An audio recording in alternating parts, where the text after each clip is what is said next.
And here we are. Welcome back to the Redshirt Sophomore, where we never sit out. We're your hosts, MD and CD. And today, we're going to try to do the impossible and let the record show this was CD's idea. This was not my idea, but I was super intrigued by it because it is a very, very challenging thing to do because it's the Big 12 conference we're talking about, and we're ranking coaches today. CD, how do you feel about this? Nervous. Like you said, it was my fault. So if it goes wrong, if you guys hate it or you guys hate our list, obviously it'll be my fault. But hey, real quick before you get into the video, please don't forget to like and subscribe to our channel and to this video. We love the support we've been having recently. We are growing. We are really pushing for 200 and then some in this next month here. We are loving the support from you guys, but obviously keep grinding, keep going for it because we're not done yet. We're gonna have a lot to talk about this off season. So hit that subscribe button to get some more videos from us all off season. Obviously, once football starts up again in August. But yeah, no, Big 12, very fascinating conference to start with. If you guys like this video, let us know in the comments because maybe we'll do a couple other conferences. See how you guys like that. Obviously, let us know where we are wrong, like you guys always do. But also let us know where we're right. You know, sometimes that's fun to hear as well. Regardless, though, yeah, I'm very intrigued. Big 12, a lot of shakeup happening, whichever with every conference. But this so feels like a lot just because of the programs that are leaving the conference, but also because you have what almost 8 new programs coming in from just 2 years ago. So it's very fascinating. Recruiting differences, coaching, geography, all that good stuff. It's very exciting. But coaching in the Big 12 maybe matters in terms of on the field coaching more matters, maybe more than any other conference because the talent gap is so thin. The margins are so thin. It's literally a crapshoot. If you have elite level coach on the field, you can really win some of these margins and put together a special and magical season. Absolutely. Absolutely. And yeah, the SEC recruiting matters big time because the talent gap is huge. You have to keep up. Here, we got what, one top 25 class in the Big 12 this year? Yeah. Well, one, And yikes. Two, it's just so different conferences, you're going to have different criteria for what's important to these coaches, right? To me, development is huge here. I think recruiting is important if you're a top tier recruiter in the Big 12 because then that means you're perennially a contender, right? And it's not just random fluxes in record based or on a like build up to big time years, and like then you're like, oh, we got a setback, and we actually have to rebuild. And then your donors can get upset, players can get upset, and today more than ever, like consistency is so important year over year. Sorry about that. no, absolutely. And I think this list is very interesting that we came up. I think you and we value things differently to some degree, and you too. The viewers, you guys are gonna have way different lists than us. Like, so what we did here is I picked a list of top 16, CD picked a list of top 16, we averaged it out, and that's our ranking that we will show you guys. We'll also reveal our rankings personally as well. But let us know, like, what do you think? I mean, there's some pretty egregious takes on here, both sides, that I believe are gonna get pretty hammered on in the comments. So let us know what those are. What do you guys think? Did we miss any important points on certain coaches?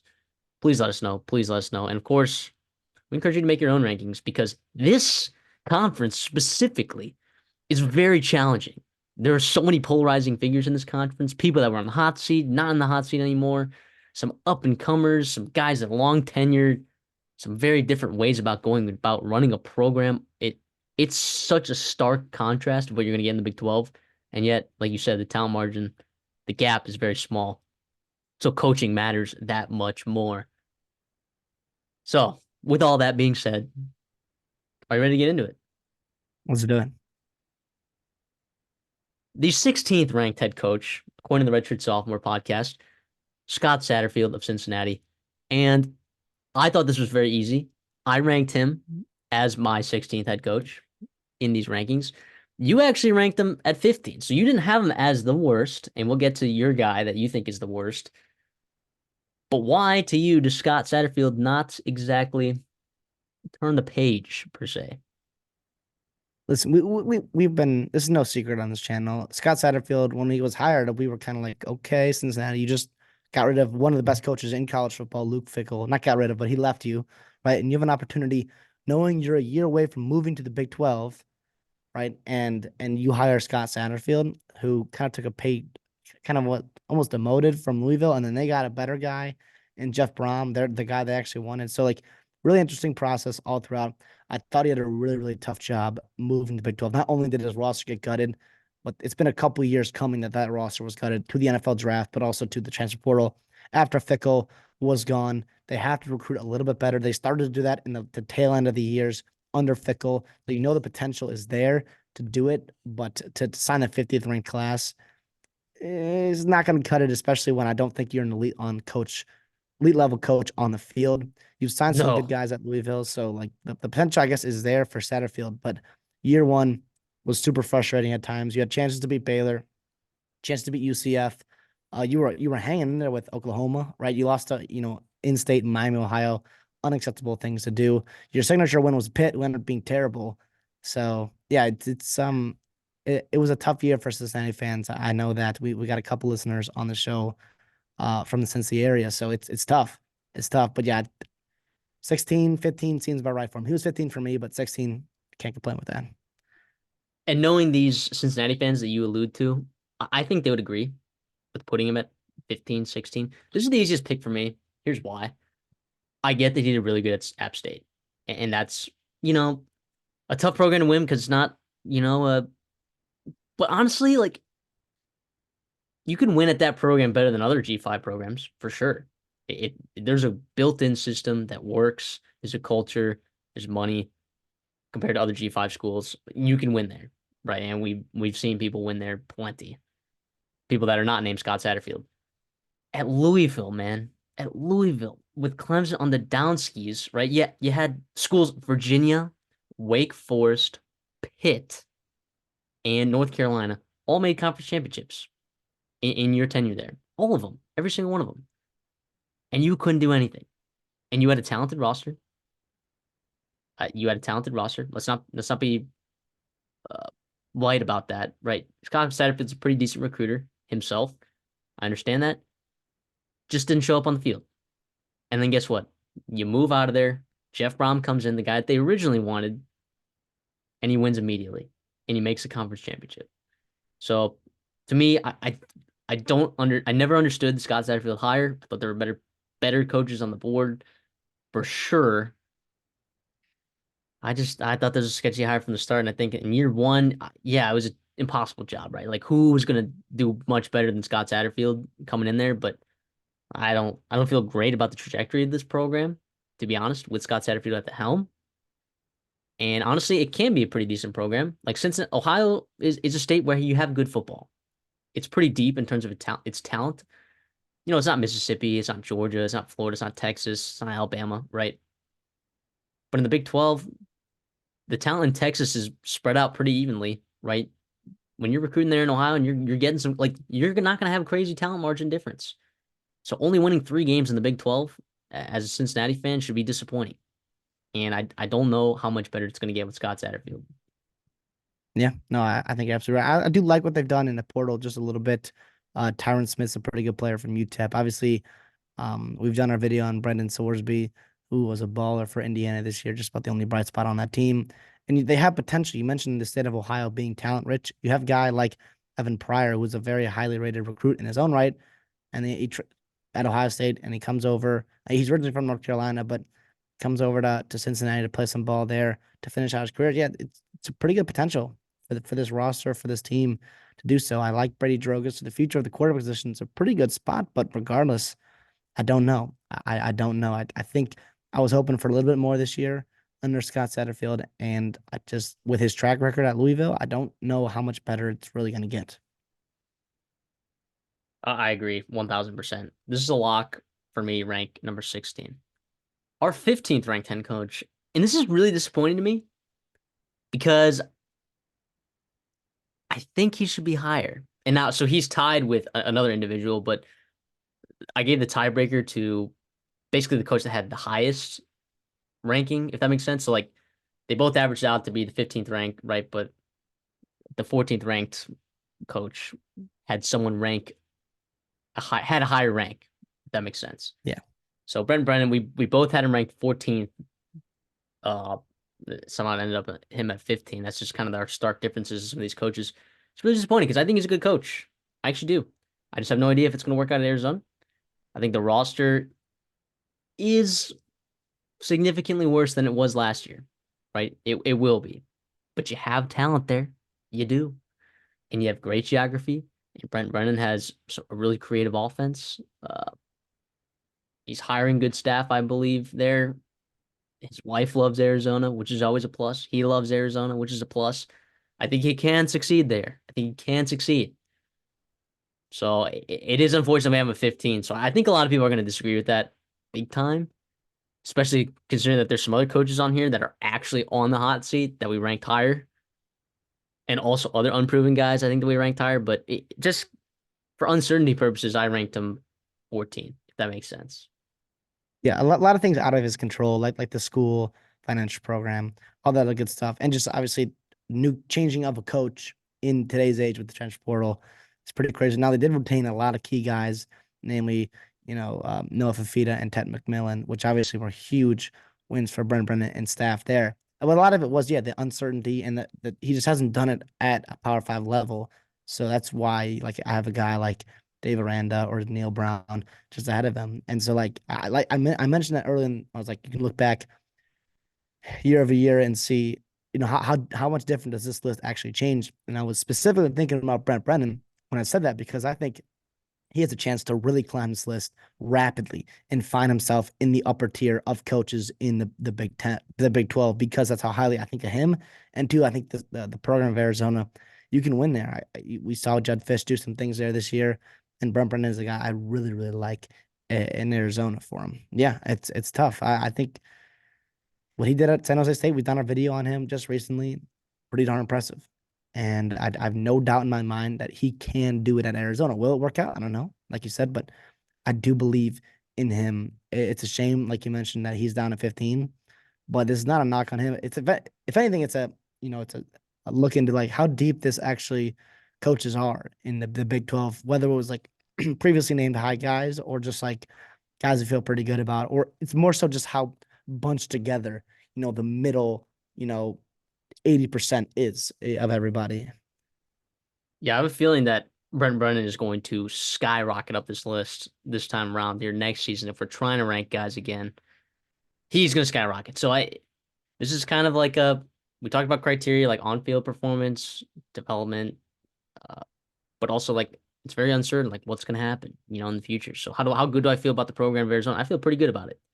So I'm disappointed it's not ranked higher, but hopefully you guys can see why we ranked some of these other guys higher that maybe are a little bit more proven at this level. Or if they're not, maybe we can point you in the direction of why we feel pretty good about them. Let's go to number 14. Kalani Sitake for BYU. You have him ranked as your worst head coach in the Big 12. 16 out of 16. I have him 12. I'm a little bit higher on Kalani Sitake, sorry. I'm a little bit higher than you. But why are you so low on Kalani Sitake? First of all, it's not that I guess, okay, I am low on him. Okay, I'll say that. But I was just, to me, I was pretty disappointed in what happened this year. Not so that wasn't surprised about it, but I was just like, okay, you bring in Caden Slovis. I get it, he's not an NFL guy, but he's a pretty darn good college quarterback. He battled some injuries, yada yada yada. But also, like, there was some potential in this season to be a pretty good one, and it wasn't. And you've seen them have success in the independent level, in the G5 level, with Sataki and obviously Bronco Mendenhall, most notably, winning 10 plus games pretty darn consistently. And Sataki, outside those 2 years with Zach Wilson, was it all that? I don't really, really know. In 2020 and 2021, they didn't have, big time wins or anything like that. I don't know. I just think a lot BYU, yes, I think the program's fine. I think it's heading in a good direction, but also like I don't know. They're recruiting. Yes, they're technically fifth in the Big 12, but first of all, everyone, outside of Texas Tech is just right kind of stacked on top of each other. But they also have the lowest average rating out of anybody in the Big 12. And that kind of caught my eye. It's like, wow, okay. All right, BYU, pick it up just a little bit in terms of getting good depth and quality pieces that are actually going to be able to play and give you that depth to go throughout a conference season, especially in a conference where it's so neck and neck with everybody. and you're going to be playing in a ton of close games. I don't know. I see why you got him ranked a little bit higher than I do, but to me, I'm just like, I don't know. I don't know if I see it with Kalani Sitake. I really like his development of players, especially in the trenches. I think he does a good job. This past year, maybe not so much. The reality is, in his tenure, they have like 7 top 25 wins. And a lot of those top 25 wins are against G5 teams that are ranked, but good G5 teams. And to come in to the Big 12, winning 5 games is not ideal. But they went 5-7, right? It's not ideal, but they had chances to win some games, and they did not. But I like his development, right? The thing I don't like, and the reason why won't be higher for me, is I don't think he recognizes how important the transfer portal and how important NIL is to a program. It really is. Like getting talent in there, especially in transfer portal, is a big deal in the Big 12. I think he's on record saying, quote, everyone is gonna sorry, we have way more than that for into money. There are more layers than that here, and that is not a focus. We are never going to be a program focused on the money as the attraction. Now, as a head coach, you kind of have to say that. But to me, that also says, hey, I'm not going to the transfer portal. Like, what am I doing to retain players, right? And it's not a head coach's job to organize NIL, right? But um, to not acknowledge that it's a factor in today's college football, I think is a little bit naive. It's a little bit naive. But I think he's had success at BYU. He's no Bronco Mendenhall, but 2 10-win seasons at a program like that where it's difficult to recruit. I mean, some of your players you're recruiting, you get them, right? And then all of a sudden they leave on a mission trip. You don't get them until they're 21 years old. It's a very, very difficult place to recruit. It's an interesting geography, but I think he's had success there. I think, and it's a credit to him, right? Him and Bronco Mendenhall got BYU to the Big 12. They got him to the Big because it sure wasn't their basketball team, sure wasn't their baseball team, right? Like you look at Houston, and you're like, okay, their basketball team kind of helped them there. Cincinnati, they have good football. The past couple years, Luke Fickell, that was not Scott Satterfield, and they also have a pretty decent basketball team. UCF had success with basketball, and Scott Frost and Gus Malzahn have done a good job. But like Kleinstock or Sitake did a pretty good job, I think. So I had him a little bit higher than you. I had him as my 12th ranked head coach out of 16. You had him last. So I find it really interesting that you think Kalani Sitake is worse than Scott Satterfield. Yeah, what can I don't know what to say other than both of them had underwhelming seasons in the Big 12. The Cincinnati one, I don't quite blame him for because I don't think Satterfield had his roster ready. It kind of got gutted, yada, yada, yada. And I don't know. We'll see how things change in just a year from now. But I figured BYU should be up and running.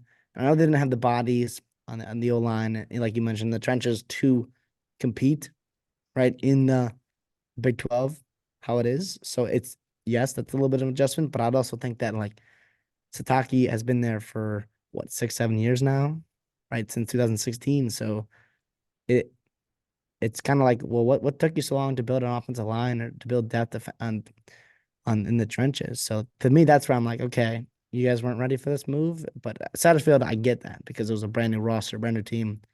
That's fine. Kalani Sitake, I believe, develops NFL talent at a pretty solid rate. For sure, for sure, for sure. But also, okay, here's this. You think next this time next year, you think Sataki's higher than 14? Well, I have him at 12. So yes, You think he's gonna be higher than 12? it's hard to say. It's hard to say because there are a lot of people that have so many question marks in here, right? Like we talked about, a lot of first year guys, a lot of guys on the It's hot seat.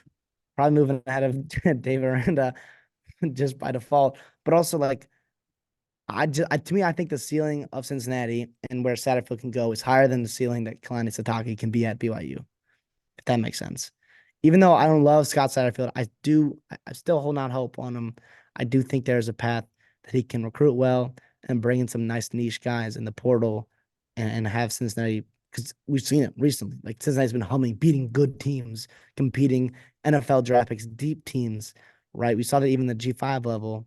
Now they have Power Five resources. Hopefully Satterfield gets it done for them. That's my. I guess that's kind of what it came down to. Let's move on then to our 13th ranked head coach in the Big 12. We have Kenny Dillingham, and I believe actually both of us had Dillingham exactly 13. And you know Yeah. what? I wish I could rank him higher. It's just because, he's young, doesn't have a lot of on-field production. But what he did, that roster was atrocious. It was atrocious. And there were some games with injuries, and you're throwing out guys that like some of the beat writers are like, what? Who is this? Like what? And you're like, unbelievable. I think he did a really good job. I think he's a really good offensive mind. So I think he can do a lot there with Jaden Rashada. I think Jaden Rashada is a clear breakout player for 2024. I think he got some pretty decent guys. Had an okay recruiting class, top half Big 12. Did okay in the transfer portal. This is a sneaky team, even for next year, right? Because we talked about the talent margin being so small. Because I think Kenny Dillingham is a good offensive mind, and their defense was a little frisky last year. If you don't recall, yeah, sure. You look at the numbers and the metrics, you're like, oh, this isn't a great defense, but like, man, for what they were dealing with, like they put some teams in binds. Emphasis on Washington would be a team that they put in a bind. I think they did a really good job. So I wish I could put Kenny Dillingham higher. Just haven't seen the on-field production yet, and I am assuming that he will move up this list going into next year. Yeah, I think part of it is how highly we feel about him, and also like how understanding we are of that situation. Like if you look at it, yeah, they went 3-9, right, and they got blown out a bunch of times in conference. But if you dig deeper, it was such an impressive 3-9. I hate to say that, and I hate to give out moral victories on this show here, but you kind of have to, right? After getting blanked by Fresno State at home, right? You come back and you respond with a bunch of close games, competitive games after your roster. It's just so injury riddled. It was killed in the transfer portal, or you had to like remake in the portal. Herm Edwards, when he did that to that roster, borderline illegal, and how bad Criminal. he left it with Kenny Dillingham. And you play close games with USC, California, Colorado, and Washington. I get like California and Colorado aren't like these world beater teams, but it was still pretty darn awesome just to see that buy-in continue to happen. And you beat Washington State, beat UCLA down the stretch. Sure, you got blown out by Utah and Oregon and Arizona. Those were three of the best teams in the conference that year. Yeah, I think to me, this has all the markings of a program that is improving and getting better. To still have a fight that late in the season after losing games, like to me, this is awesome. This reminds me of like early Jed Fish years at Arizona. And the roster that Jed Fish inherited was a little bit better than this roster. And I think Dillingham, really good offensive mind, like you mentioned, can attract some talent. We saw that this year. We saw that with Jaden Rashada. We did a transfer portal video on a couple of guys coming over, namely Kamari Wilson from Florida. They're bringing in a haul because they have so much to replace and try to get some depth in there before he can really get his guys in there, his culture and his team set in motion there. Yeah, I love this. I think Kenny Dillingham, like you mentioned, is a prime candidate to be moving up this list for sure. And it Yeah, almost helps him. Like we talked real quick, does it help him moving to the Big 12 for sure? Right? I think so. Probably. It's hard to Maybe a little say. bit harder to recruit, but in terms of who you're recruiting against, better than Oh going yeah, up over to California and recruiting as USC and Oregon, Washington, right? Now you got to compete with, I don't know, TCUs and Colorado, who doesn't really do high school and stuff like that. yeah. I mean, you got some good transfers in this year. Malik Brown, for one. Kamari Wilson, Cole Martin. I mean, I think it's okay telling you. It's okay telling. We'll see what Jaden Rashada can do healthy. But I'm really interested to see what Kenny Dillingham do. I hope that he skyrockets up this list next year, and I believe that he can do that. Let's talk about number 12th ranked coach on average, Deion Sanders. A bit polarizing, including between us two. You had him ranked 9. I had him ranked 15th out of 16. So I'll explain to you Let why I was a little bit lower. Yeah, you go first. Let's hear it. Now we talked about how recruiting is not as important as it is in other conferences. Like it's less important in the Big 12 than other conferences, right? And Deion Sanders did, turn out 4 wins is a big deal for what that roster was the year before previously. But the whole, hey, let's go land a bunch of transfer guys waste a bunch of scholarships that we're not going to be able to get back unless we actually physically kick people off the team and remove scholarships, right? I'm just not a big fan of that move. And it could work out in the future, but also I'm one of those people that like what happens when they lose Shador Sanders? Like what are they going to do?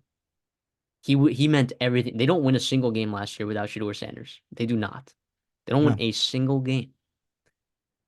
So when you're that reliant on someone to win football games, I don't know. That's just it was a tough roster to rebuild, but I'm looking at some of these other guys that had just as tough of rosters. I mean, I think about Kenny Dillingham. I think Kenny Dillingham is doing a better job filling out his roster and recruiting at a higher level. Getting in that younger talent. Like it feels like Dion is, trying to bring as much as he can to help his sons succeed and get drafted.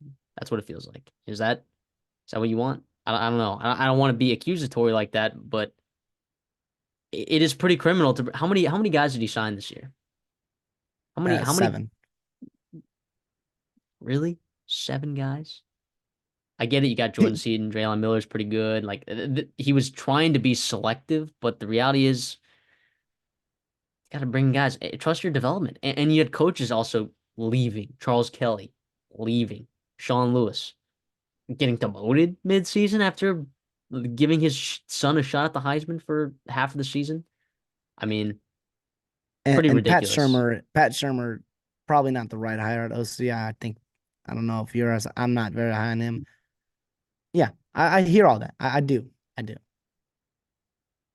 How about the But overtime game management? Like to start with the ball in offense against Colorado State. Like that to me is a coaching error. That is an error. yes, in game is he? Well, he's also like super. I guess he's not super experienced coaching, right? Like he kind of just got into it. He's only coached his sons. So I don't want to. I'm not. I don't want to go as far as like he's accusing of like, hey, I want to get this. What's best for my son? I'm gonna gut a whole program just to get my sons drafted. I think it's more like, hey, we have a transcendent quarterback, right? Shador Sanders is actually really, really good. There's a small window, and we're gonna try to maximize it, and then we'll figure what else is out. Whether I'm at Colorado still, or whether we can finally rebuild from there. You meant, yeah, yes. The questions about Colorado and Dion after Shador Sanders is really fascinating and definitely there. Like it's a big time question mark. But also, if you look at like overall rankings, and I get they brought in a ton of transfers again, 24 of them. But that means they're signing 7 guys, so that's 31 guys they're bringing in, which is typical of most programs, right? Like that's kind of about where you're at, 25 to 30 range, and they're 22nd overall, right? So which is higher than anybody else in the Big 12. But not only is it just it gets your composite rank and your transfer rank, and they're bringing some dudes that I really like on both sides of the line of scrimmage, which is a massive weakness for them. Yeah, I don't know. I just have I can't put him lower than 8 because, or I put him at 9 because everyone else I was like, eh, I'm like, either you haven't proven anything to me in the Big 12, or you've been there long enough, and it's kind of like, okay, well, either you peaked, or maybe you peaked in a good year and it wasn't even a great year. So it's kind of like that. Deion Sanders inherited an awful roster, and he did he make it worse? No, but he didn't make it that much better. But they still won some games. They were competitive in a lot of them. Yeah, I don't know. I think year 2 was always going to be a massive difference in year 1, and we'll see. To me, I'm kind of holding out hope. I'm like, hey, I like some of these transfers. You only got to hit on a couple of them on both sides of the football, and you still have elite wide receiver room. You have elite quarterback. You've got some playmakers in that secondary. Why not? Why not? Is the depth there? No, but that's what's going to happen when you have a transfer portal class. So, yes, in terms of longevity, that's why I have him down at 9. But to be honest, like Gus Malzahn, how impressive were they in year 1, right? UCF, how impressive was Joey McGuire in Texas Tech this year? I get it, injuries. I get that. Even Matt Campbell, Sonny Dykes, guys like that. I get Sonny Dykes had success, and so has Matt Campbell. But that was recently, like, what's really going on? So, yeah, I think Dion, I don't know. I just could not place him lower than I did because knowing that anytime you doubt him, you're probably going to be proven wrong. And we'll see a lot of people questioning, like you, questioning his commitment to Colorado long term. And is it sustainable? I don't think so. But I think in terms of going in for this year and getting Shador to stay, having Shiloh there, some pretty darn good corners, talented receiver room, and really attacking, like throwing a bunch of darts at the wall for your offensive line and defensive line. We'll see. I mean, how many of these transfers though have more than 1 year of eligibility left? Right, like the really good one, like the Tyler Johnson, right? I don't think he has any eligibility left after this year. Will Shepard, I don't think he does. I don't think LeJohntay Wester does. Um, I'm not sure. BJ Green might have a year left after, but a lot of these guys don't. Okunlolo, I think, was a really good get because he is younger, and same with Quincy Wiggins, A lot of especially on people, the one of offensive those line. But guys. does Preston Hodge have another year of eligibility? Yeah, he does. He does. But like, I don't know. We'll see. We'll see. You really do need a quarterback though to come in after Shedeur Sanders, and I don't like the. We've seen teams that come in without quote unquote guy and do well, right? But it's not gonna happen if you're not good along the line of scrimmage, right? Like like West Virginia. Although Garrett Green might be a guy, you know. But just it just feels something feels off to me, and it's a different approach than I've ever seen, than anyone I think has ever seen. It could end up working out, and he could shoot his way up on these rankings, but I have him low because it's not how I would do it, I guess. And is that the wrong thing to say? Because there's not one right way to do things, but I don't know. Just I don't know, man. I don't know. So I'm sure this is very polarizing. We're gonna get people in the comments on one side of the spectrum, another like, oh, he brought this team to 4 wins. Oh, he had a Heisman Trophy contending quarterback for a while. Like, and then you're also gonna have people that are like, this is not sustainable. This is so. I guess you and I are part of that polarizing group, and we'll see. We'll see. This is a very polarizing ranking, I think, for a lot of people. Now let's talk about another polarizing ranking, and I think it's only polarizing the last couple of years because of the success on the field. Dave Aranda. We both had him at 11, and here he is, ranked 11. And what's crazy is that he is one of the few coaches on here that has a Big 12 championship. Pretty unbelievable. We have him at 11. Why is that? Why do we have him only at 11 if he has a Big 12 championship? I mean, who else here has a Big 12 championship? No one, right? Oh, Chris Kleiman. That's it. No one. He's one of two guys with the Big 12 Mike Gundy. championship. Mike Gundy. Mike Okay, Gundy. yeah, but he only has one. He's only got one. And that was like over a decade ago. So, pretty crazy. Why do I have him at 11? Well, here's why. Has he accomplished a lot as Baylor's head coach? Kinda. Yeah. I mean, yes. Yes, he did. He won a Big 12 championship. Did they win the Fiesta Bowl against Ole Miss? They did. I believe they did. The Sugar Bowl. But yeah. Sugar Bowl. And I Yeah. think was it Georgia? You know? And I love him as a coordinator. I love that he takes responsibility for things. Like, hey, I didn't do well in the transfer portal this year, and I realized that I have to do that to be successful, so I'm going to start doing that. Okay, great. It's like, I didn't make good enough in-game adjustments, right? All right, great. I didn't get my coaching staff we had to make some changes in the coaching staff, which is all good. And I like coaches that take responsibility like that. Otherwise you end up like Jimbo Fisher and you just kind of live in denial and you kind of drive a program to the ground.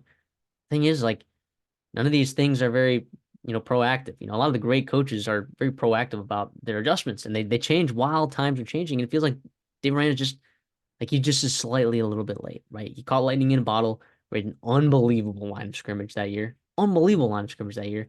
A great running back, good receiver room, somehow two quarterbacks that ended up working out. Really good secondary, Jalen Petrie. I mean, it was just a very, very good roster that he inherited, by the way, for the most part. So I don't know. If you take away that 2021 year, he's 11 and 22 as a head coach there. That's not great.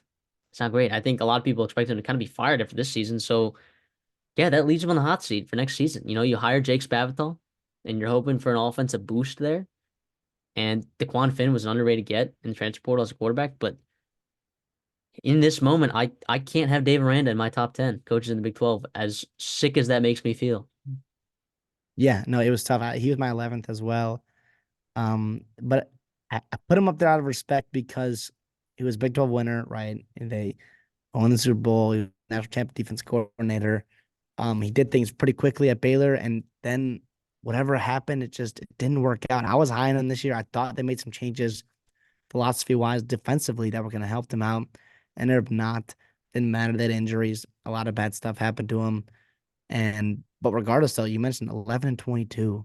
That's oh right. That's not going to keep your job very long. It's got one more year to get it done to figure it out with Daquan Finn, Ashton Hawkins, two guys I really love in the portal class. But to be honest, like I think you needed more than that, and I don't know if they really got it. So we will see. I know they've recruited okay in the past, but this year was not really it because how hard is it to recruit when when coach or players are asking you like, "Hey, how long are you going to be here? And am I going to graduate with you as my head coach?"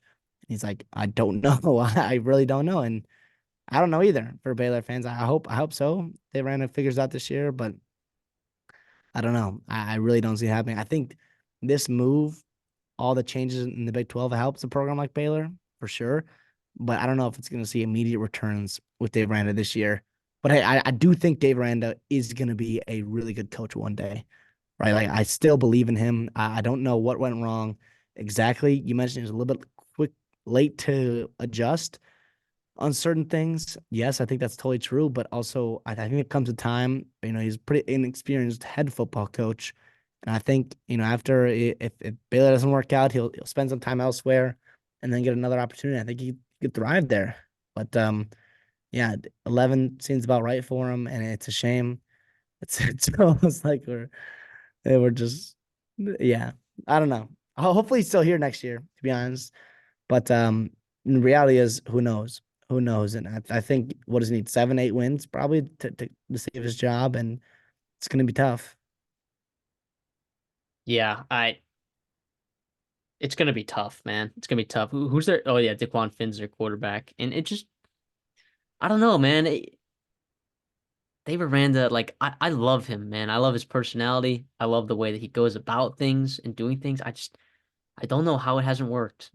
Um, these last 2 years, I don't know how it hasn't worked. And you were higher than anyone on them this year, and honestly, I wasn't like I think I leaned under. I think in their over under win total, and you took their over, but um, man,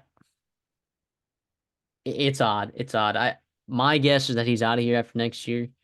I don't know what Baylor will do with that, but who knows? I mean, this time last year we were talking about another coach that's actually next. Absolutely gone. We're like week 5, he's gone. That's what we said.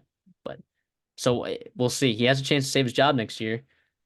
But I mean, in the transfer portal, like some coaches kind of like react like in a way like, oh shoot, I'm losing my job. Like I have to do something, right? AKA Tom Allen, right? Just throwing darts anywhere and everywhere, right? But I mean, he saw an obvious need at quarterback and he got Daquan Finn. But other than that, like he didn't have like a panicky portal, right? He got Michael Trigg, who was a good talent as well.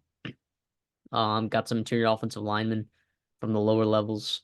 So we'll see how those work out. But I don't know, man. I'm not super hopeful for Dave Miranda, but I do put him higher than some of those other guys previously because he does have a Big 12 championship, and I have to respect that.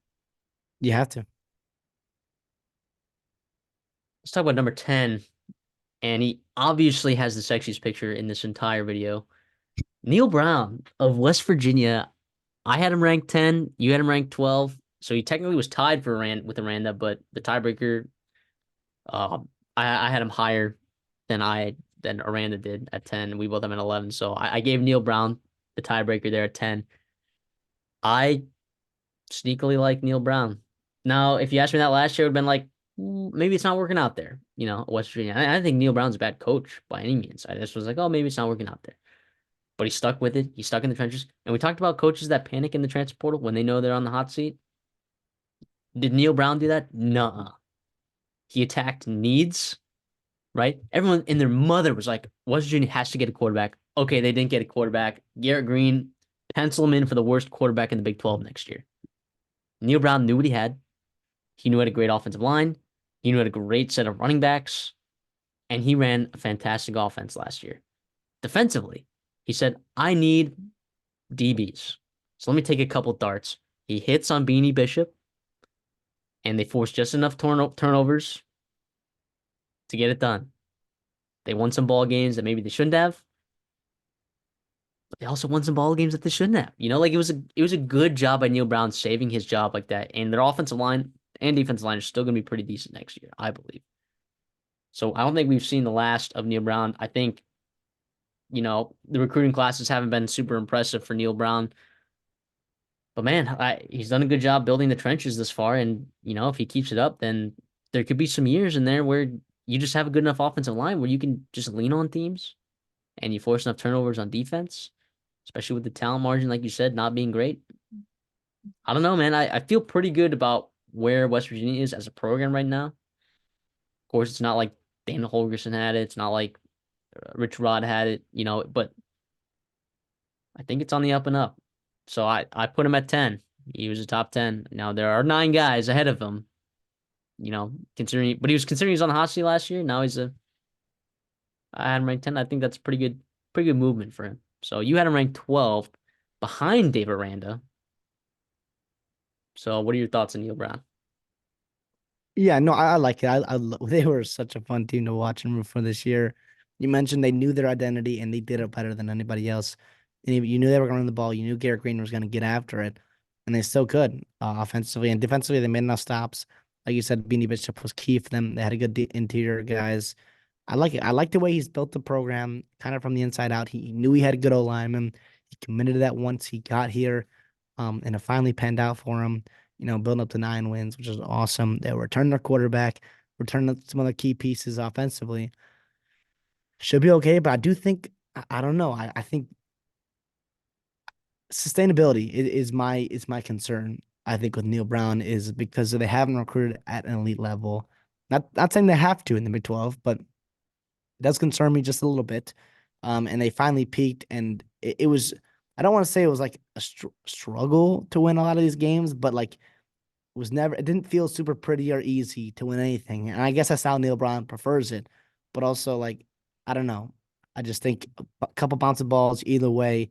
And I guess they could have lost. They should have beaten Houston, yada, yada, and the Hail Mary. And then some of the games they probably should have won, maybe, or they should have lost, and maybe they did win. So it all evens out in the end. But I don't know. I just think he's done one good year, saved his job.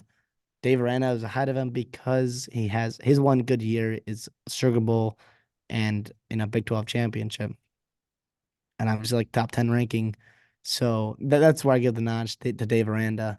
And we'll see how long term he keeps it going. I do think they're another program, and I feel like I'm gonna keep saying this, where West Virginia improves and gets better and enjoys the changes coming in the Big 12. They no longer have to play Texas and OU and insert a couple teams, with less talent there. And obviously, you also expand your recruiting bed to out west even more, which is awesome. It's tough that traveling. Obviously, you are so far east, but so is UCF and so is Cincinnati. So it's not too bad.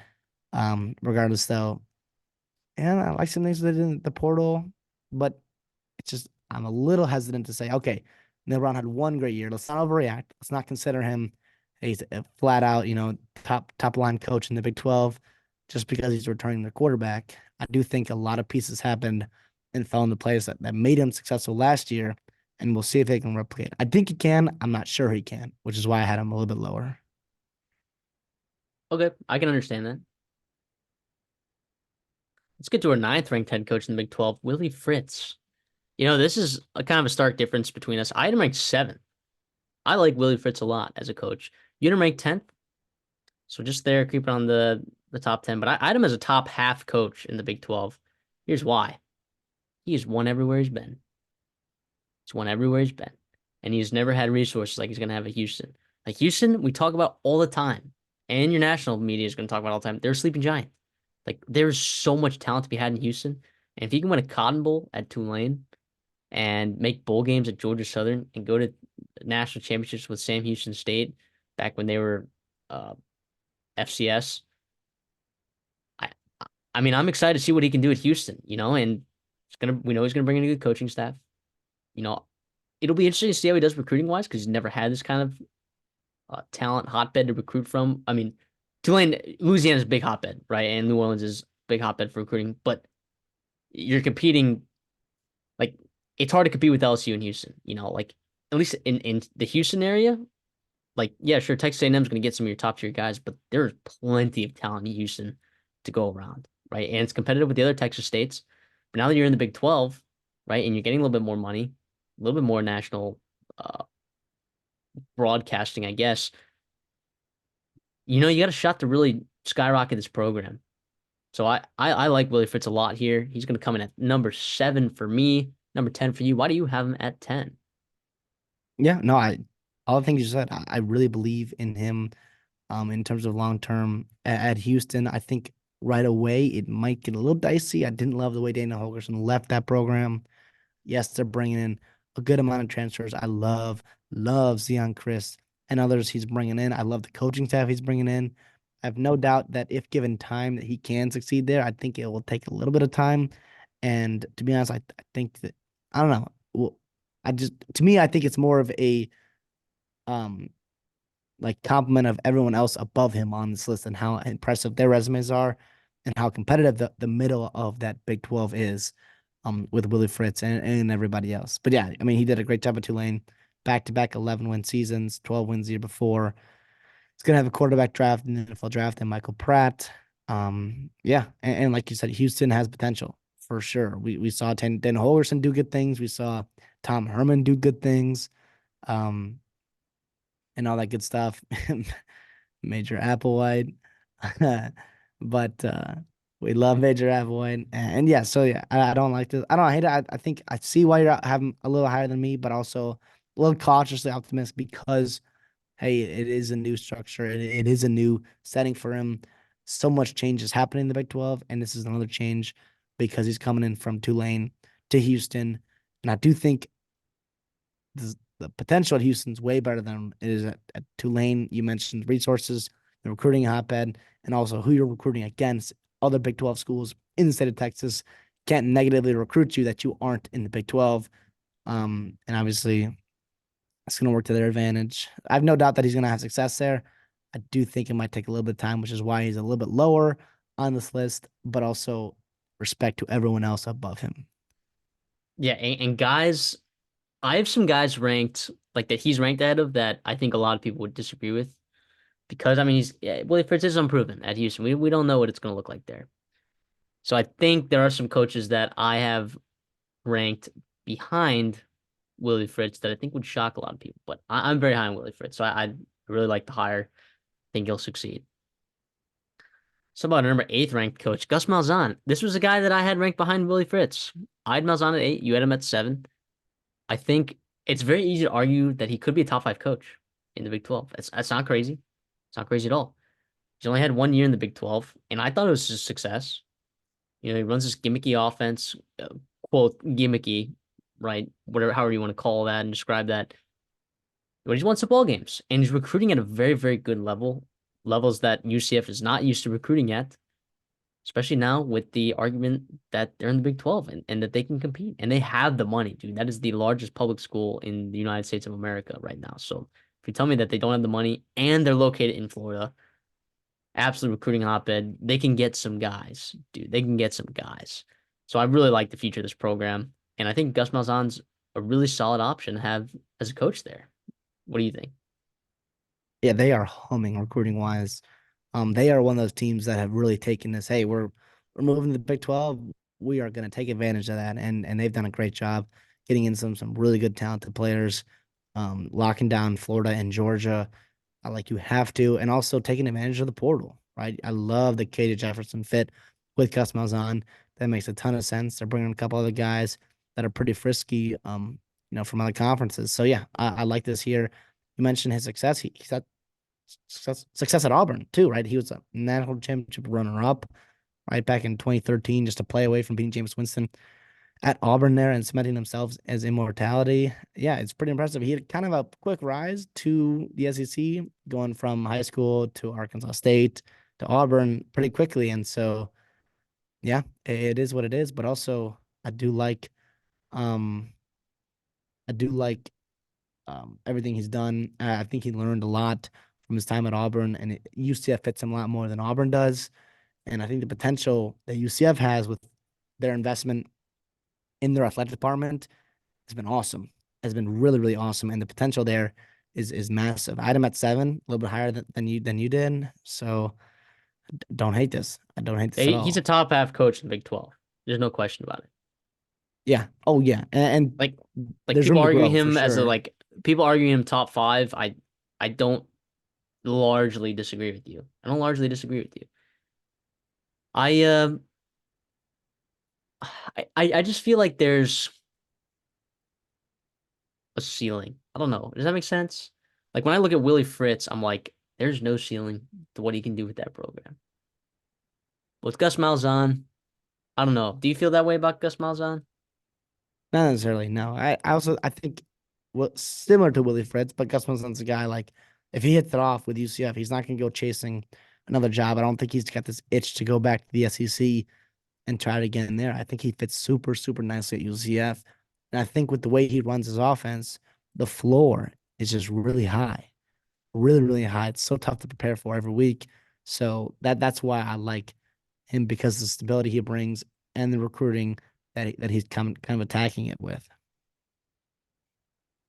Yeah, I agree with you. I agree with you. I think he's a really good coach. I think he's a really good coach. And just because I have Willie Fritz ahead of Gus Malzahn does not mean Gus Malzahn's a bad coach at all. I hear every argument and I totally get it, but sometimes you got to go in vibes too, man. I just sometimes you got to go in vibes. Let's talk about our seventh ranked head coach in the Big 12, Matt Campbell. You had him way higher than I did, and actually he was tied with Gus Malzahn in terms of rankings, our average. But the tiebreaker goes to Campbell because you had him ranked sixth. I had him ninth.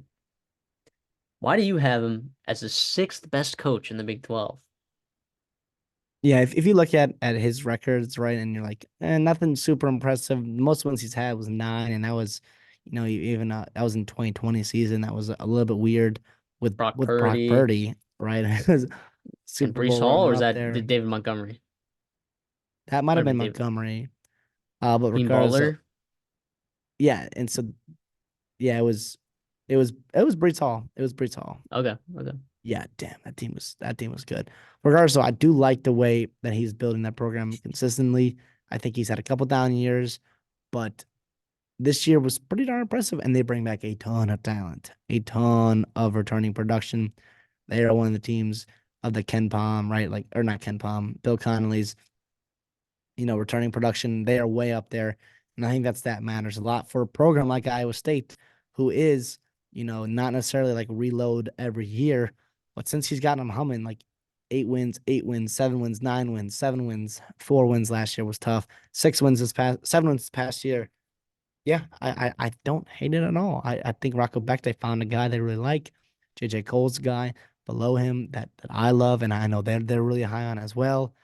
They're recruiting okay. It's not great, but they do a really good job of developing guys and getting in early and maybe, shutting down recruitments where it's like, hey, don't go to these camps, don't be seen, blah, blah. And not necessarily like that, but there's a reason why they continue to outperform like their recruiting rankings is because, Matt Campbell does a really good job of his staff getting in on them early. And I just think Iowa State is such a hard place to win at. So Oh hard to win yeah. at. And Matt Campbell has done an incredible job. One, two, three, four, five, 6 bowl games out of the last 7 years is unheard of. Unheard of, right? In Iowa State's history there.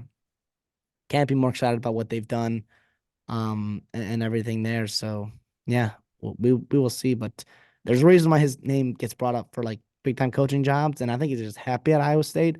I don't think it's like, hey, he doesn't deserve to be at Iowa State, if that makes sense. Yeah, I love Matt Campbell. I think he's a great coach. I mean, look, what Iowa State hasn't won a conference championship in like 100 years. I mean, that is absurd, right? They have 5 bowl games in their history. 2 of them were won by Matt Campbell. Like, yeah, he has Iowa State. What didn't they win the Fiesta Bowl too? That year that they Yeah. won 9 games? BCS bowl game. Yeah. That is the peak of that program's history, and it was with Matt Campbell, right? Thing is though, I have him ranked lower than you because I just granted what he did this year with that team was pretty remarkable, considering that they couldn't run the ball for a lick. Thank you, Rocco Beck, for being a stud. But man, like the recruiting, and I know we talk about size is important, but it's on the down ticker, right? And recruiting becomes important if you're not using the transfer portal, and Matt Campbell does not use the transfer portal. He doesn't. There's no debating it, right? He just isn't. Yeah. And in these recruiting classes, there's no like JJ Cole was a marquee guy in those classes. Like, you're just not seeing a lot of like big time names. I know we value development, and he does a really, really good job there. I know he does. I know he does. but I think it's going to catch up to him at some point, man. I think it's going to catch up to him. And I don't know if in today's age of college football, the Clemson approach at Iowa State is not going to work. It's not going to work. So I believe in his in-game coaching ability. I believe in his development, and I believe in his in-game coaching ability. I winning games. He's taking this program to heights that it's never seen, and that's awesome, right? But if you want to win the conference championship like you haven't done in 100 years, you're gonna have to do more than what you're doing right now. So I haven't ranked 9 because I think there are 8 coaches that I think, if put in Iowa State's situation, could potentially do better than Matt Campbell. Ooh, I really that's do. where you're gonna get me. That's where you're gonna get me. Ain't no way you could slander Matt Campbell like that. Okay, but Iowa like, State's yes, yeah, they're doing okay. But like, would you feel better about the state of Iowa State's program if Gus Malzahn was there? Would you feel no, better about the not future of better. the really?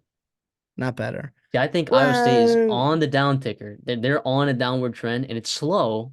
It's a slow death.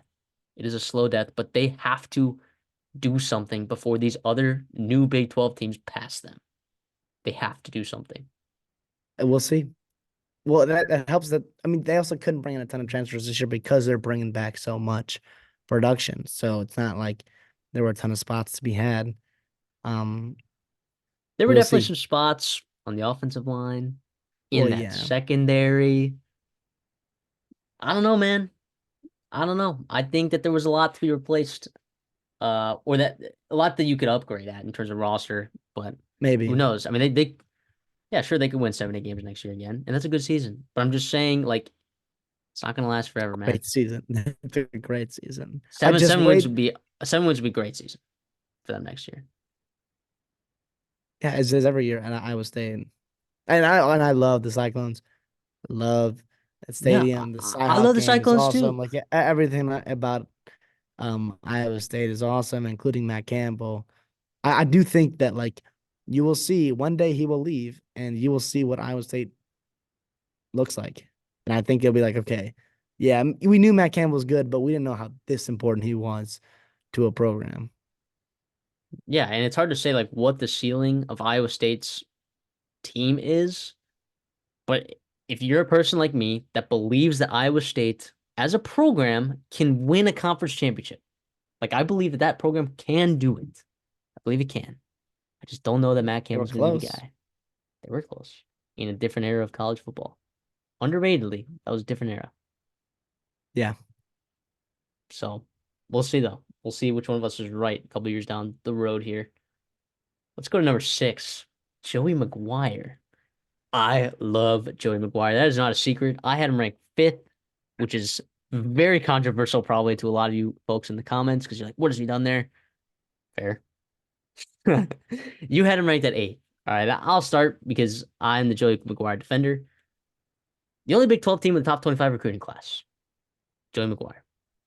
Texas Tech consistently, they used to be lucky to get a top 50 class, right? What Joey McGuire there is doing in terms of talent acquisition in both recruiting and the transfer portal is unbelievable. And I think he's made some good hires in the coaching staff, notably Tim DeRuyter. I think it was a really good hire. Now, the defense wasn't the best last year, but they're continuing to bring in talent. So I believe in that. You get a guy like Michael Hudson, Will Hammond at quarterback was really good. Yeah, sure, Tyler Shuck transferred out of there. They might not win the Big 12 next year. Big whoop. Big whoop.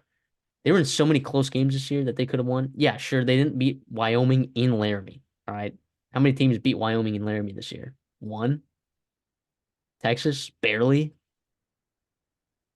Did Air Force beat Wyoming even? I don't know that they did either. So crazy stuff happens in Laramie, man. Crazy stuff happens in Laramie. Plus, they didn't realize that they had a guy in Taj Brooks until later. Is that Joey McGuire's fault and his coaching staff? A little bit. A little bit. But I really like Joey McGuire a lot. First of all, I think the last 2 years, what has he had? Is that 14 wins in the last 2 years? Texas Tech, that's already 15. on 15 last 2 years. That's already more than on par. Plus 2 bowl wins. For Texas Tech, that's build the guy a statue already. Come on. So I like where he's going. I think them and TCU and UCF are all huge players in the future of the Big 12. And oh, hey, let's not put a ton of stock in recruiting, right? I still believe Joe McGuire is a really good coach. He's winning games at Texas Tech. He's winning games at Texas Tech. He beat Oklahoma and Texas in the same year. I don't even know the last time that happened in Texas Tech. Maybe the first time in its program history. This is his first year. Joe McGuire is a good head coach, folks. Hate to break it to you. Now you had him at 8. Give us some reasoning behind where you had him. You still have him top half, but lower than guys like you had him lower than Gus Malzahn. You had him lower than Matt Campbell. Malzahn and Campbell and Sonny Dykes, who we'll get to, three guys that they gave him the nod because Joey McGuire is such a small sample size, and I've seen them build and sustain a program. Or Sonny Dykes to be like, hey, boom, you had 1 year really good, but it was damn good, right? You hit lightning in the bottle. And with Campbell, he's been a perennial contender in the Big 12 at a pretty below average program there. And Gus Malzahn, obviously success at Auburn for a long time and now building up UCF, recruiting well. But I love McGuire, as you do too. I think he's doing it the right way. We knew it was going to be a while, right? Matt White or Matt Wells didn't leave the program. Great state. What McGuire's doing is he's got a plan to recruit well and recruit the state of Texas really well. Their 24th ranked class that you keep going about, 21 signees, 20 of them from in-state Texas. The only other one is a JUCO guy from California. That is key to success, and that includes a guy like five-star Micah Hudson, freshman All-American. Watch this guy, Will Hammond, stud Elite 11 quarterback, Elias Davis, right, Elite 4-star tackle, a couple of really good guys.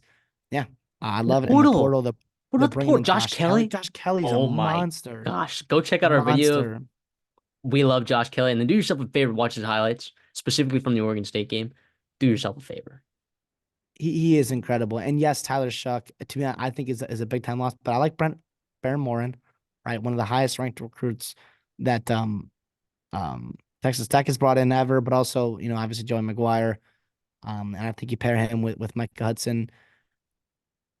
He was still a young guy last year. He kind of got thrown in. We'll see what happens this year with the whole offseason to get it right. I just, yeah, the recruiting, the stability that I think he's going to have eventually. He's going to be a guy that's going to climb and continue to climb this list. I do, if you want to say, hey, who's going to win a Big 12 title first, McGuire or Matt Campbell or Gus Malzahn, right? I think it's going to be McGuire, like just because I believe in how well he's recruiting and everything like that comes with the state of Texas Tech and the state of Texas in general. So yeah, I don't hate it. I like 5 is a little rich for me at this state, but also in a couple years, I think Joe McGuire, 5 and 6 is just about right, maybe even higher. Yeah, I'm trying to find the last time that they won a conference championship. That would be in 1994 in the Southwest Conference. Bummer, man. Bummer. Last time that they even had a chance was 2008 with Mike Leach, that crazy year. Everyone knows about that year. But if you're telling me, CD, that Joey McGuire has a legitimate better chance to win the Big 12 championship than, I don't know, almost every single other coach on this entire list, then you're telling me that Joey McGuire is a damn good coach. So I'm going to say I'm putting him in my top 5. Now let's talk about the actual top 5, our averages. Sonny Dykes. You had Sonny Dykes as your number 5. I had him at 6, just behind Joey McGuire. Which is interesting to a lot of people. But let me ask you this, Christopher.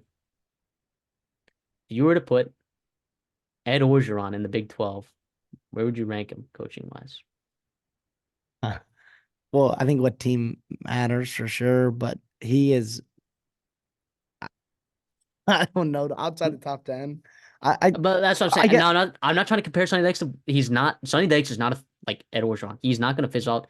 He has his program recruiting at a top 2 level in the Big 12. He probably has the best transfer portal haul out of any school in the Big 12 year over year. I like the talent on his football team. Like the direction of TCU is very bright, and I always like. And Kendall Briles is whatever, but I like his staff generally. Generally, I like his staff. So I like Sonny Dykes. I have him at 6, like just behind Joey McGuire, like just behind Joey McGuire. That national championship year, he did a really good job bringing in some elite transfers. but also a lot of that roster was not his roster, right? It was Gary Patterson's roster. You don't want to fall into the uh not The Ed saying Ogeron. I'm gonna get in trouble for this. I'm gonna get in trouble for this, but like Ed Orgeron, right, inherited a really good roster. Lincoln Riley, underratedly, Nah, no, no, no, no, no, no, no, inherited some no, really no, no, good. no, no, no, no, no, no, no, no, no, no way. Okay, okay, okay. Take what you want. I'm Keep not. going, I'm keep not. going. I'm not trying to compare. I'm just saying like you can't just use that national championship appearance, right, to justify him being like you don't just use that to evaluate him, right? Like you come in the next Yeah, year and you win 5 games. What happened, right? Now you lost a lot of guys. Okay, but what happened? You know, you still retained like 2 years in a row. He has started the wrong quarterback. 2 years in a row. Chandler. You mean Chandler Morris? Yeah, yeah. Rule number Oh one: God, whoever the Chandler Morris's backup is a very good quarterback. he's like So Tyrod Taylor. He's like the anti Matt Flynn. yeah, He no, no. just Look, wins don't get every me wrong. job. I'm ready to. I'm almost there. Like I'm almost ready to hammer TCU's win total over next year. I still have. I'm just trying to make the argument, for Joey McGuire and Sonny Dykes. I'm just saying it is closer than people think, and I think it's fair to say that Joey McGuire. For some people, Joey McGuire is a better coach than Sonny Dykes. For some people, Sonny Dykes is a better coach than Joey McGuire. I will Apples. say, yeah, Sorry, say that. to to defend Sonny Dykes here, yes, I do think going 5-7 is just about inexcusable. After having the year you had, you brought in a really good transfer class. You thought you had the Hmm. quarterback figured out. I get it. You lost a ton to the NFL. I get that. But you had a tough schedule, right? You caught Colorado at the worst time. They played their best game. They played their best football all year, right? And it was a team that you had no idea what to prepare for. And you're playing Colorado, and Shador went crazy. Travis Hunter But on went the other crazy. side, It on the was other side of things, they didn't know what to prepare for. You had an entirely new offensive staff. Now, granted, you still put up points, but defensively, man, about how good that defense was last year, and sure you lost an edge rusher and two people in the defensive backfield yes. and a linebacker. So you lost some guys, but man, Again, jeez. again, borderline inexcusable. But hey, Colorado, right? You lost to, West Virginia, who was playing really good football at the time. Lost at Iowa State, which is tough to play in. And obviously, Matt Campbell is pretty darn frisky at times. Kansas State, not going to fault you for that. Texas, not going to fault you for that. Oklahoma, not going to fault you for that. A lot of these games, and Texas Tech, right? A guy, Joey McGuire, you're super high on. And they, Allen Road at Texas Tech is not easy to play on. So, like, it was a tough schedule. I think TCU, again, another one of those teams that gets better and does appreciate the new Big 12. I think they're a team you mentioned they're recruiting in their Absolutely. transfer portal. These guys, they are in the state of Texas. We talked about Texas Tech recruiting Texas. We've talked about Houston recruiting Texas. TCU, 18 of the 20 commits this year, signees are from the state of Texas. That is a good recipe, which I love, including your cream of the crop, Hasa Jenny, right? The quarterback from Alito, Texas. Super exciting there. And obviously, um, Geico Baker from Brownsboro. So yeah, we will see how they brought in a bunch of transfers again to try to figure out, plug some holes. I think a lot has to change, and I think it will. I believe in Sonny Dykes. They caught lightning in the bottle. Yes. Yes, they did. They regressed to the mean. Yes, I think a little bit lower than the mean. I think this year 3, is how I'll really judge Sonny Dykes and see, hey, Hmm. is he for real, or is it like, hey, was it a one hit wonder type thing? I tend to believe that they're going to make a big time improvement this year. You mentioned hitting I their agree. over. We will see when I get my deep dives in TCU and the Big 12.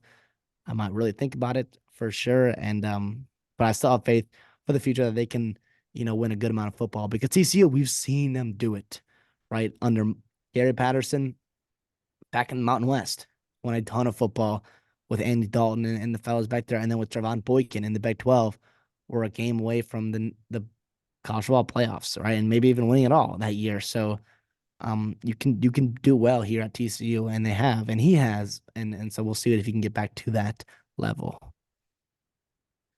Yeah, I love Sonny Dykes. I think he's a great coach.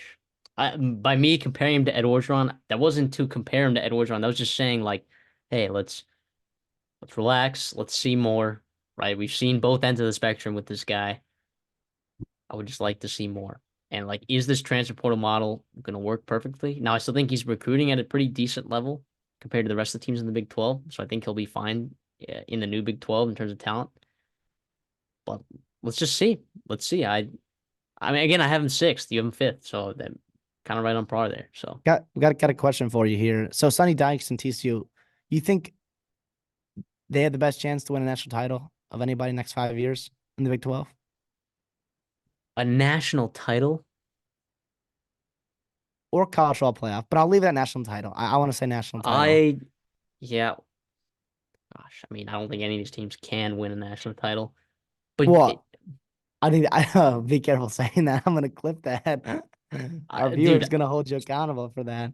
You can never say never in the college football playoffs, but yeah, I get your point. I get your point. Fine, we'll go college football playoffs. which TCU team is seems the like a team. like? Okay, in the next 5 years, you're saying which Big 12 team is going to win the most conference championships in the next 5 years?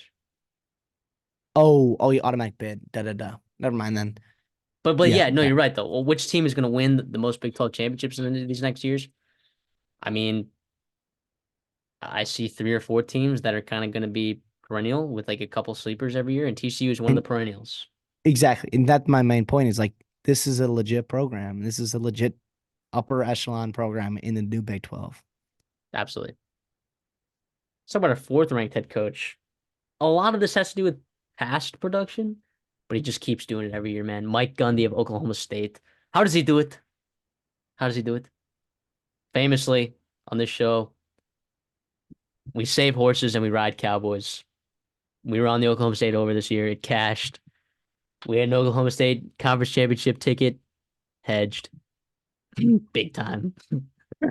But that's just what he Oh does. Like God. when Mike Gundy, when you least expect it, he will figure out a way. And he consistently, you're not going to look at these recruiting rankings and you're not going to be impressed, right? You're not going to be impressed. It used to be guaranteed top 35 classes. That's not the case anymore, really. But he's still winning. 166 and 79. Oklahoma State is the winningest coach all time there. He only has one conference championship to show for it, but Oklahoma has almost every conference championship in the last 12 years. So I don't blame him for that. Yeah, man. He just back to back underwhelming recruiting classes. So it's hard to say like what his future looks like in the Big 12, but he consistently gets guys from lower level programs, specifically staff members, that he just plucks from D2, D3 and says, You're my guy. And they end up working out very well. So I think Alan Bowman got a lot of hate last year. I thought he was fine. I think Mike Gundy's Oklahoma State. As long as he's there, they'll be fine, right? And I'm not saying that they'll be perennial contenders every single year with Mike Gundy as coach, but they will at least compete in the Big 12 for as long as he's there. Like any game Yeah, that Mike Gundy plays in the Big 12, he will have a chance to win it, especially if it is in Stillwater. you can't count. Never doubt Mike Gundy. That was like one of the first notes I wrote about when talking about it. You just can't this year, even though, right? You lose to Ohio, and Ohio and South Alabama, I believe, or was it just Yeah, South you got Alabama? you got killed by South Alabama. You didn't lose to Ohio. You lost to South Alabama. You lost to Iowa State pretty early, I We believe. lost to Ohio. Yeah, so it was a mess early on, but hey, it was ended up getting super hot in one of the most fun runs we've seen in the Big 12.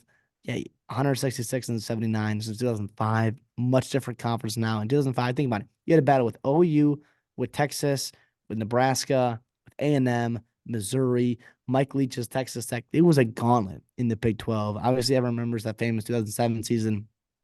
Much different nowadays. He has stood through it all. 2011, right? They should have beaten Iowa State and they should have gone to BTS championship game with Brendan Whedon and Blackman, and they had such an awesome roster. Worst season was in year one, right? They went 4-7, and get this, they have made a bowl game every season since, right? Like that before he was there, a bowl game was bonus. Now it's the expectation, which is a credit to him and why he's so high. And I don't think he has a high of a ceiling as a guy like Sonny Dykes, as a guy like Gus Malzahn or Joey McGuire, or even Willie Fritz. I don't know. Even Willie Fritz is right in that tier, but Mike Conley, just you have to respect him for what he's done there. And this is why he's up at 4. He also has the most iconic, one of my favorite press conference speeches of all time. where he's like, "I'm a man, go after me, I'm for." Like it was awesome when I'm defending a 40. player.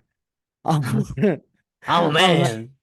it's great. If you haven't seen that, I'm sure you have. Go look it up. If you are in the mood for a good chuckle and a good respect for Mike Gundy, obviously go look that up as well.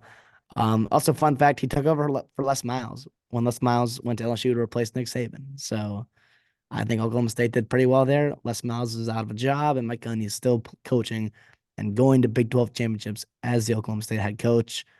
Yeah, and just never doubt him. That's all I can say is you have to respect it. I'm gonna echo everything you just said. We'll see what 2024 holds for them. I don't know. Does Alan Bowman have eligibility? I don't think he does. I think he's exhausted it, but I'm not sure. I think he actually might have been granted another year, but I don't know. What you we can maybe look that up. But like in terms of talent acquisition, especially these last 2 years, very lacking. But you have to. Mike Gundy's one of those guys that's earned the respect of like his talent evaluation and his coaching staff. Like where I have to respect it, even if he's yeah, not using the transfer portal as well as I think he could be using it. Maybe he's not recruiting as high as I think he could be recruiting. Um, I I have to trust it, and I can't rank him higher because of that, and because I'm not sure that Oklahoma like I can't rank him higher because I don't think Oklahoma State's going to be a perennial contender, if that makes sense. They'll have a shot every year, but like a contender, I'm not sure they're going to be that every year, especially with the new age of college football. But I mean, he's earned the right to be in the top five of coaches in the Big 12 easily, especially his in for game, sure. just finding ways to win, man. There's some games like Oklahoma this year, man, like unbelievable stuff. BYU, are you kidding me? To save my Big 12 conference championship ticket cash, unbelievable.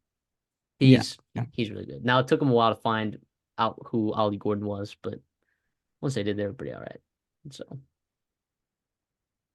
So at number three, Kyle Whittingham. I had him as I ranked him as my second best coach in the Big 12. You had him as number three. So we're right there neck and neck. We know he's a top three coach at least. I mean, he's 162 and 679 at Utah. He won back-to-back conference championships after COVID. You want to talk about righting the ship? I mean, just now it was a good program when Urban Meyer left it, but Kyle Whittingham was the one who brought it from the Mountain West to the Pac-12 and has since won two conference championships. He's consistently top 35 in recruiting classes and absolutely develops NFL talent like it is nobody's business. Nobody's business. Consistently throwing out very competitive teams out there. He's only won less than 8 games once in the last decade, aside from COVID, where they only played like 5 games, right? He's unbelievable with what he does and the resources that he has there. He just wins. Even this year, people are like, oh, they underperformed. They didn't hit their win total. Yeah, with who playing quarterback and what players on defense after their entire thing. They had a safety playing running back. Their running back room was obliterated. Their wide receiver room was obliterated. Their defensive line was obliterated. They were running on fumes and they won 8 games. That was I thought was an unbelievable job. An unbelievable job. And they lost some games maybe yeah, they shouldn't have lost. But man, did they find ways to just win ball games, man. So he is he is easily top three. I have him as the second best coach in the Big 12. yeah. No, to me, he was at three for me just because I don't know. I love the two coaches ahead of him. We'll get to him. But yeah, Whittingham deserves the respect of everybody. He's just so underrated. He was hired back in 2005 to a much different conference, right? He was in the Mountain West. You mentioned with the Pac-12, and now he's the Big 12 now. The best season back in '08 when he beat Bama in the Sugar Bowl. You guys will remember that. Worst season, a couple 5-win seasons in the early 2010s in that transition to Pac-12. But since then, yet you mentioned they've been humming. They have been humming consistently a bowl team, consistently 8+ wins, consistently in the Pac-12 championship. They went to the Rose Bowl a couple times. Like this is a legit program. You mentioned the NFL talent. You mentioned the churn in year in year out, the depth they built there, even with all the injuries, the fact that they were still competitive in a gauntlet of a Pac-12. Super, super impressive. They bring back a ton of talent. Cam Rising hopefully is healthy. A couple years removed from major knee injury. They're bringing in some good talent on the portal. Again, another guy where it's like, um, with Mike Gundy, maybe he's not going to wow you recruiting wise rankings, but you're also going to trust his evaluation. There's a low 3-star guy from Salt Lake City. You have a feeling he's going to be a pretty darn good player, and they always turn out to be. I like what he's done in the portal, sprinkling that in a little bit. Utah also, by the way, is just a very fun place. I loved the college game day segment they had there. It really showed into what it's like to be there. I believe it's Salt Lake City. So yeah, it's awesome. I love Kyle Whittingham. Don't have enough good things to say about him. One of the most underrated coaches in college football. Just because he doesn't have a national title or playoff wins or playoff appearances does not mean he's not a good coach or an elite coach. Right? He's Just the been dang reality of close Utah. though. He's been dang close to some playoff appearances. Yeah, Back to exactly. back, like back to back conference championships in the Pac-12 when you were, I mean, some Oregon teams were good in there. Caleb Williams, you just said, yeah, let me just beat the piss out Twice. of you twice. I mean, just come on. I mean, his teams are fast, physical, mean, smart. Some of the most well-coached teams that you'll see out there, especially like special teams as well. I mean, just unbelievable, man. I love him a lot. He's number two. These top three, I could argue any one of them as number one, right? Yeah. And I think a lot of people are going to agree with your number one, maybe not agree so much with my number one, but either way, let's go. Number two, Lance Leipold. Easily could argue him for number one. Easily. I mean, the job that he's done in Kansas is unbelievable. Unbelievable. He's only 17 and 21 in Kansas. You're like, what? That's not impressive. Are you kidding me? 15 and 11 in the last 2 years. They hadn't been to a bowl game since 2008. And not only, well, they've been to two in a row. Did they win? They've won 2 years in a row, right? No, No, they remember they lost lost to last year. Arkansas? They lost last year. Oh, they probably should have won that game. There was a weird play call at the end there, but I mean, he was 109 and 6 at Wisconsin Whitewater. At Buffalo, he's 37 and 33. Just wins everywhere he goes, man. And he's a fantastic offensive mind, super innovative. Now, I had him ranked at three. That was tough. I mean, and the reason why I have that is because very uncertain about the future there. You lose your best recruiter on defense. You lose your offensive coordinator who is spectacular. The thing is, though, is I believe Lance Leipold will be fine. And it's like, I don't know. It's weird because like I'm not sure that the one that I have ranked, two coaches I have ranked ahead of Lance Leipold, I'm not sure if either of those two guys would do better at Kansas than Lance Leipold, but I don't know. It was a really tough decision for me. I have some biases. I have some biases. But yeah, I think Lance Leipold's absolutely perfect at Kansas. What do you think? You had him ranked Yeah, number and one. yeah, because he's done so much more with less. And you mentioned that like who else is going to succeed at Kansas? Not many people have it. A lot of people tried, not many people could. And the fact that Lance Leipold's still there after a couple awesome seasons, bringing in some good talent, recruiting well. Yes, he's losing some coaches, but that's the consequences of success. Good problem to have. If anyone can do it, I think Lance Leipold can replace those guys. I'm not too worried about it. I just have at this point, it's crazy. That's only 2 years of Lance Leipold at Kansas, but also like it's many years at Buffalo. You mentioned Whitewater. Like it is, I just have blind faith in him. Where he's almost like Kalen DeBoer, like another guy, small school guy, worked his way up, and it just have a blind faith where it's like, hey, like this guy just knows how to coach and wins, and there's a reason why good culture, good coaches, good programs come out of his teams. It's awesome. It is awesome. I think he is so good. I love how they're recruiting, and they're kind of getting national because the hotbed in Kansas is not really there. They're kind of dabbling in a Yeah. bunch of other places. They do well in So Missouri though, and they yeah, do well in Texas. yeah, which you have to do, and a lot of good stuff. And so yeah, we will see here. I think the top three, like it was tough to put Leipold ahead of Kleiman and Whittingham. Obviously those guys are a tier of their own, which I have just tier one, just like league coaches. And I think Whittingham is just awesome because he's done it forever, but also he's had time to build that program.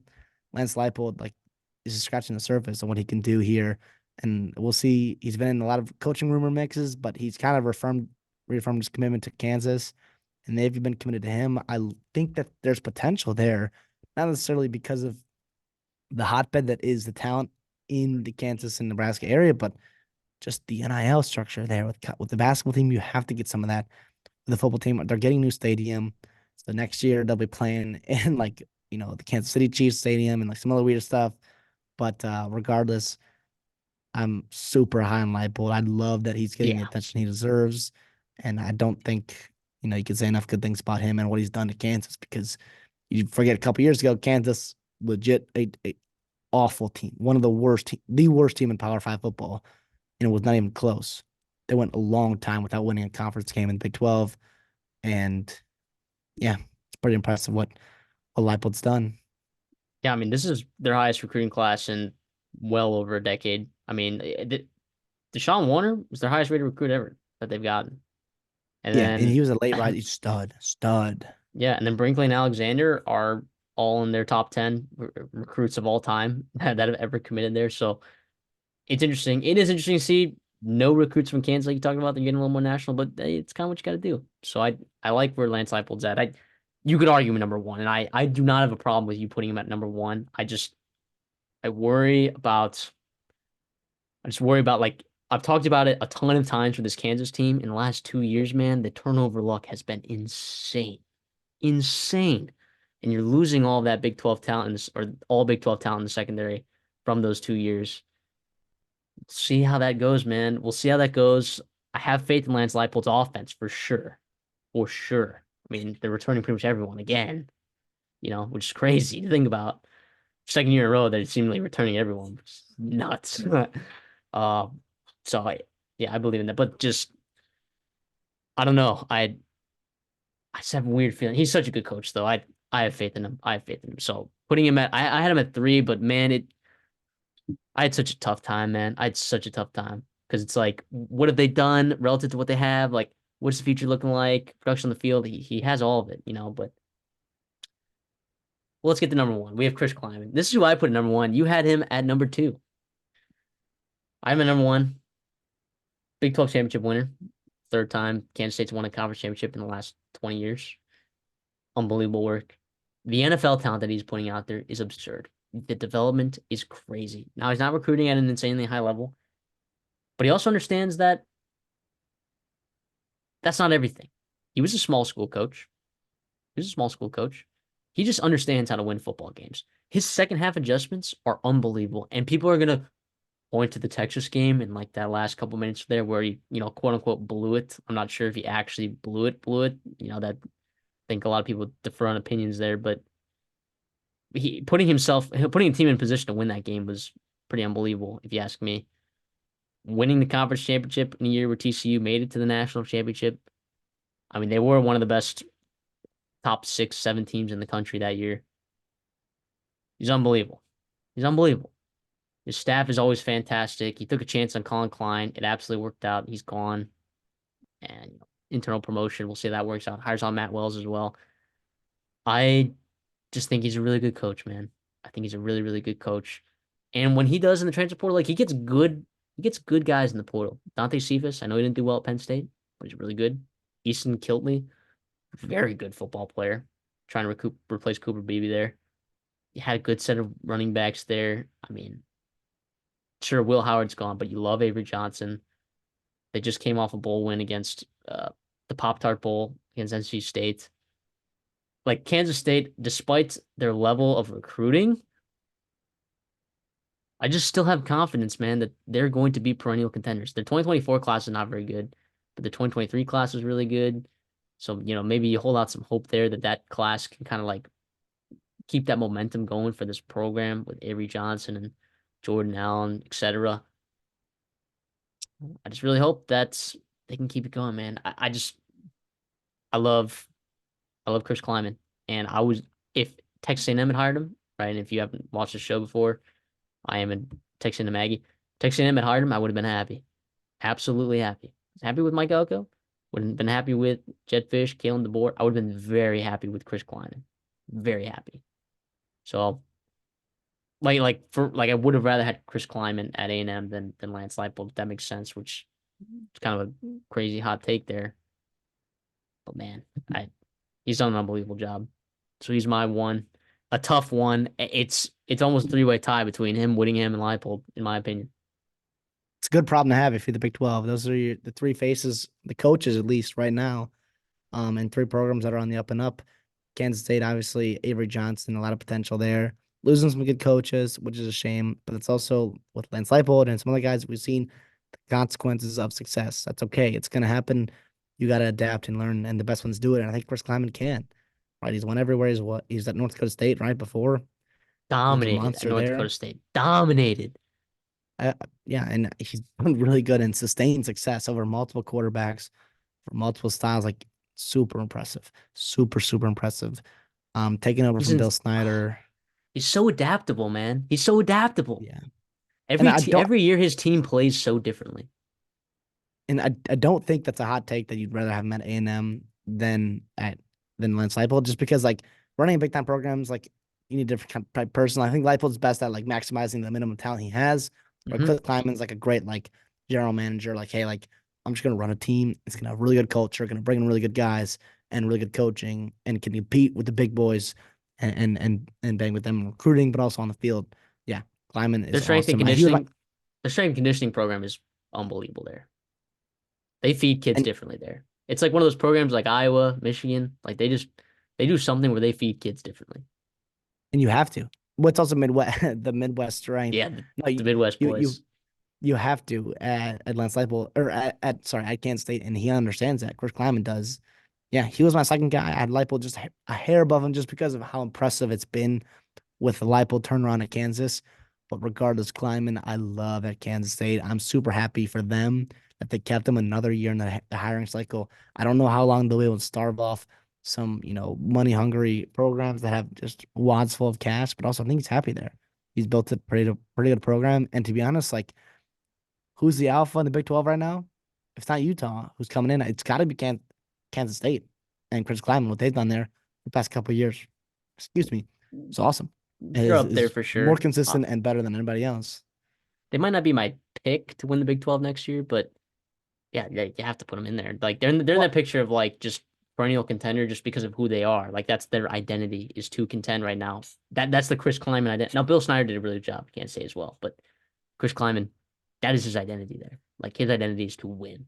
Same way, like, could you imagine what like in this Big 12, like what would what would Iowa be doing to teams? Like uh, they'd be winning 11 games every year. They'd be winning they 11 almost did that in games. the Big Ten, and that's what the Big Ten West is. But hey, let's give a little bit more props to the Big 12. We just went through their coaching list. There's a lot of super impressive coaches here, and Chris Kleiman was our number one, and rightfully so. I don't know if how many people are gonna be frustrated with that. I know Lance Leipold, Kyle Whittingham. Maybe there's some Mike Gundy stands, which we love on this program. That's fine to have that opinion. If you're gonna have a hot take and Mike Gundy's in it, I love it. I'm here for it. I Or will Joe follow it McGuire. blindly. Or hey, okay. Regardless, so yeah, Kleiman's a stud for Kansas State. We'll see. Yeah, you mentioned recruiting. No, I don't know if he was ready to take another job. He thought he was going to get an A&M job or something else. But regardless, 57, Hey, he can do better than that. yeah, but I mean, got some dogs in the offensive line though. Like he understands how important that is, and he got some dogs in that class. Retaining what was it, the two best offensive linemen in Kansas, and I trust his ability to identify good offensive linemen and his staff's ability to identify good offensive linemen. So I'm all in on Chris Kleiman, all in. Thank you guys so much for listening to our coaching rankings for 2024 Big 12. This was an impossible task. But please let us know how we did, what we could have done better. I know you're gonna have differencing opinions. I know you are. If you're listening on Spotify, I encourage you to check out our YouTube page. Otherwise, you wouldn't have gotten to see the amazing picture we had of Neil Brown over there. Just what an absolutely handsome individual. Um, but regardless, if you're listening on YouTube, if you like the content, like the video, please hit that subscribe button if you can. It doesn't hurt you. It just helps us. We're almost at 200, like CD was mentioning earlier. We'd appreciate it a lot. If you're on Spotify, we don't hate you. Give us a follow. Give us a 5-star rating, and maybe we won't. We'll hate you less. Just kidding. We love you guys. We love all of our listeners.